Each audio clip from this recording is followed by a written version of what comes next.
ये हमला Iran Israel के तेल अवीव पर कर रहा है। यहाँ वो जमकर मिसाइलें दाग रहा है।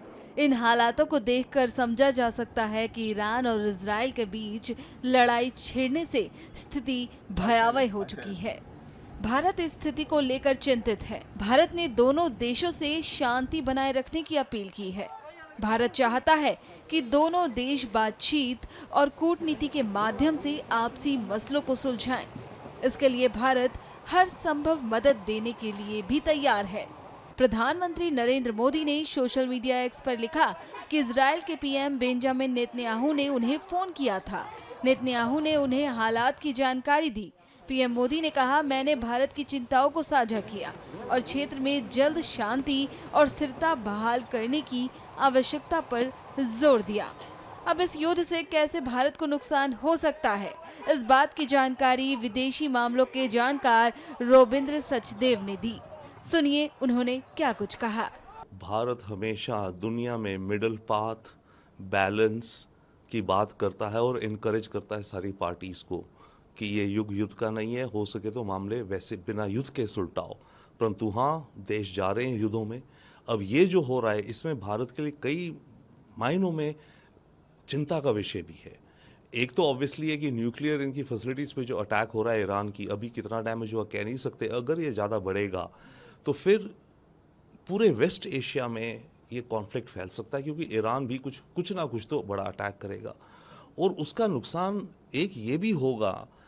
केवल ये नहीं कि खतरा है न्यूक्लियर एक्सप्लोजन्स का, वो छोड़िए, वो भूल जाइए सारा। चिंता हमें ये भी है कि जैसे सऊदी अरेबिया हो गए, अरब एमिरेट हो गए, जो कि हमारे साथ अच्छे दोस्त हैं और जिनके साथ हमारे अच्छे रिश्ते और इकोनॉमिक टाइज हैं, वो भी इस जंग में खिंचे जाएंगे। तेल की कीमतों की ऊपर जाएंगी, वो अलग है। इन देशों के साथ सऊदी, यूएई, कतर वगैरह के साथ जो हमारे इन्वेस्टमेंट्स के प्रोजेक्ट्स वगैरह चल रहे हैं वो डिले हो जाएंगे, खास करके इंडिया मिडिल ईस्ट कॉरिडोर। इधर हमारा जो इंडिया नॉर्थ साउथ कॉरिडोर है, जो चाबार पोर्ट से जो हम रशिया, सेंट्रल एशिया जाना चाहते हैं पाकिस्तान से पीछे होते हुए, वहाँ भी मामला बिगड़ जाएगा। तेल कम, प्राइसेस बढ़ेंगी, वॉलेटिलिटी होगी। हमें तेल स्ट्रेट्स ऑफ हॉर्मुज जो है, यहाँ से करीब 20% दुनिया का तेल जाता है और करीब 25% गैस। तो हमें तेल और गैस की कमी होगी और कीमतें बढ़ेंगी। इन सब चीज़ों को लेकर डेफिनेटली कंसर्न। और सबसे अहम तो ये है कि हमारे भारतवासी डायस्पोरा जो है इस इलाके में बहुत सारे रहते हैं, उनकी इवैक्यूएशन के लिए ऑब्वियसली हमारी मंत्रालय, हमारी मिनिस्ट्री, एम्बेसी ऑलरेडी रेडी हो गई हैं, हमारे सारे मिशंस पर वो भी ये काम आ जाएगा करने को, एक चैलेंज की इवैक्यूएशंस वगैरह करें। तो मिला जुला करके ये सारे जो मामले हैं। और एक और बड़ी चीज़ है, अगर यहाँ बड़ी जंग हो गई, फैलती गई अनकंट्रोल्ड, तो चाइना को एंट्री का और मौका मिल जाएगा।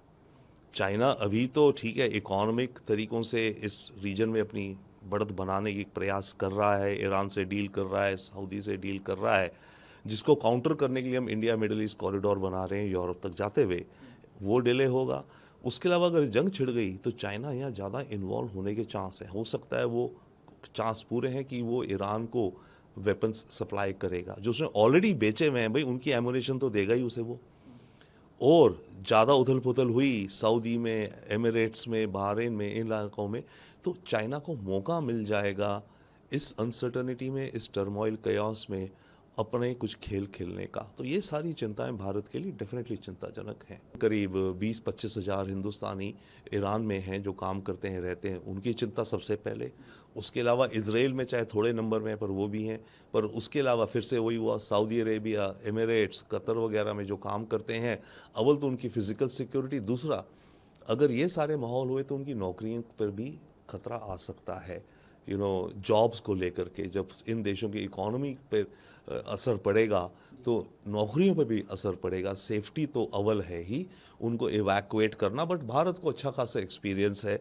भारत ने बड़ी बड़ी एयरलिफ्ट्स करी हैं अपने डायस्पोरा को निकालने के लिए। हमने यूक्रेन में करी, येमन में करी, सूडान में करी, पहले कुवैत में करी थी जो पहली इराक वॉर हुई थी। तो उसका हमें बहुत अच्छा एक्सपीरियंस, एक्सपर्टीज़ है। हमने तो बल्कि दूसरे देशों की मदद करी, परंतु यस, हमारे नागरिक सबसे पहले, और उनको लेके भारत आई थिंक पूरी तैयारी में है।